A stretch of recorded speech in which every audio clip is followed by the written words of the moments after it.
I see a lot of sales reps make this same mistake, and it's costing you a lot of money. Welcome back to the In-Home Sales Expert. My name is Brent, and today I want to talk about insurance. I know it doesn't sound sexy, but here's the deal. In the time I'm doing this video, it's summertime. Now, summer in the Midwest is, full of hailstorms, which is big money for a lot of us in the roofing and windows and siding and home improvement stuff, because there's a lot of damage done. And of course, you see them all the time, people chasing storms, right? Looking to grab that homeowner so they can take care of all that, which is great. There's nothing wrong with that, as long as you're treating those customers with respect. But here's the deal. Insurance has changed a lot over the last 4 or 5 years. So I'm going to go over some basics on insurance in this video. And I'm also going to go into some details, a detailed list of exactly from step A to Z to make sure that you get these closed. I have a private community that I'll put a link in at the bottom, in this video, where you can get to that private link. It's a private community where we go over a ton of stuff, and it's going to go over a lot of details. But this video, my allergies are crazy today. In this video, I'm going to talk a lot about insurance and a lot about the procedures and the process that a lot of reps miss. I see this a lot. And as we're talking, about different customers, and we're asking, well, did you do this or this or this? And most of the guys and gals are not doing that. So maybe you are new. If you're brand new or relatively new and you've never done insurance, let me give you a brief background. And I'll choose windows because that's the industry that I've been in most of my career. So when a hailstorm hits a city, or an area, hail does a lot of damage to the windows. So the homeowner or the customer, one of two things is going to happen. Either they're going to notice, or they've had hail, and so they think their roof is damaged, or maybe they see some dents and chips in their fence. They're going to have an adjuster come out and look at it. The adjuster is either going to tell them, which doesn't happen very often anymore, hey, listen, I noticed some damage to your windows or your siding, so you might want to have a window company come out and take a look at your windows. That's how that would happen. Or the homeowner is looking around after the hailstorm and notices the damage, and they call us directly and say, listen, I need someone to come out and inspect my windows. Or third, and most important, is developing relationships with other industries. So when they're out there, maybe you are in windows and you have a roofing company that you're working with, and you work out some sort of a referral for them.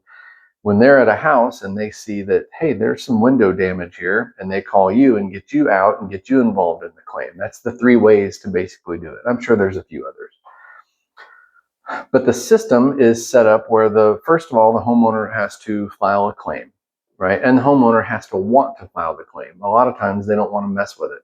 And I understand that, especially if it's smaller and they don't want to mess with the deductible. But if there's a lot of damage, it's a huge benefit to get new roof, new 50-year roof, a new windows with a lifetime warranty, new siding, upgraded siding. So there's a lot of benefits to it. But sometimes you have to walk through those clients and walk through the process and walk through the pros of that, right? Once they file a claim, now that's where you get involved, right? So you're going to put together a quote. You're going to send it to, I always will send it to the homeowner, but then I'll detail out some bullet points on what to do so they can just forward that directly to their adjuster or their insurance company. Now, this is where I see a lot of reps make this mistake. They think their job's done. So they send that off to the homeowner and they wait it out, and they never heard back from the homeowner. So they just assume that it must have not got approved. And so that's, I guess I didn't get that one. That's a huge mistake, and you're costing yourself a fortune. And this is why I always ask my homeowners, listen, I'll be as involved as you want me to be, or as little as you want me to be. If you want me to help fight for you, because what happens is insurance companies now are fighting hard on paying for the improvement, paying for the damage. I know it sucks, but I've seen it time and time again. You have homeowners that have paid 40 years worth of insurance, have never filed a claim, and they are fighting tooth and nail. And I'll go over into some more detail and on how that works and the scope of work, and some really detailed in my private community. But this is still super important, so pay attention. When you send that off to your homeowner, you need to do two things. Number one, ask the homeowner, are they okay copying you in on their communication with their adjuster? That way, because usually they'll do one email thread, and that way I'm seeing all that communication. Sometimes, and I'll tell them, listen, give the adjuster my information. So the adjusters will call me directly, or they'll email me directly and say, hey, what about this or this or this? And that way I can be involved in that. If they don't want to do that, that's fine. But usually once I send the quote in, and it's going to be the same with roofing, siding, guttering, all that stuff, they're going to send another adjuster out. You know what nobody does is talk with their clients about, hey, when they set that appointment with the adjuster, call me and let me know when that is, because I'm going to be out there and meet with the adjuster.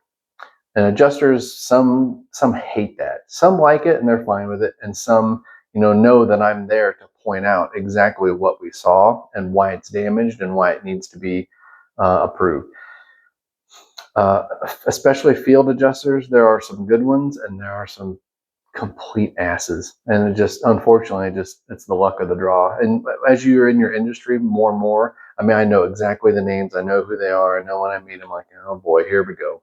And it just is what it is. But if you're involved like that, then what's going to happen is you're going to be in the loop.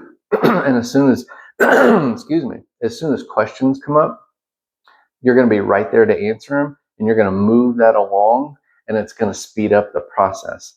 If you are left out of that, a lot of times what insurance companies do, they'll send maybe the homeowner something like, well, here's what we'll cover, and it's just a little small amount, and homeowners don't know the difference, so they just take the money and assume they can't get anything new and don't ever call you back. All right, and you're just out. And yes, do we want to sell windows and roofs and everything? Absolutely. But you know what else we are? We're advocates for that homeowner, because they don't know what to do. 80% of them have no idea what to do. They've never filed a claim. We're their advocate. I'm upfront about that with the customers. And I tell them, listen, yes, I want to sell you what we have to offer, right? But I'm also your advocate to make sure that you're getting what you're paying for. You've paid insurance in, you have damage. Let's make sure you get, the right things approved, so we can get you the updated and newer product, so you have all the newest warranties and all that stuff. It's really important. So anyway, those things are important. And with insurance, once you there are more to it at the end, like once the claim is approved and all that process. And I'll go through excuse me, goodness gracious, I'll go through all that and some more details on some other videos, because it gets really in depth. If you've ever done insurance before, you know that it doesn't, a lot of times it doesn't stop there. It gets really in depth. There's a lot of things to learn and understand, and I'll make sure and go over that stuff. So like I said before, I do have a private community. I'll put a link into that, and it has a ton of other stuff. I go through real world examples of sales and all that stuff. It's actually a really fun site.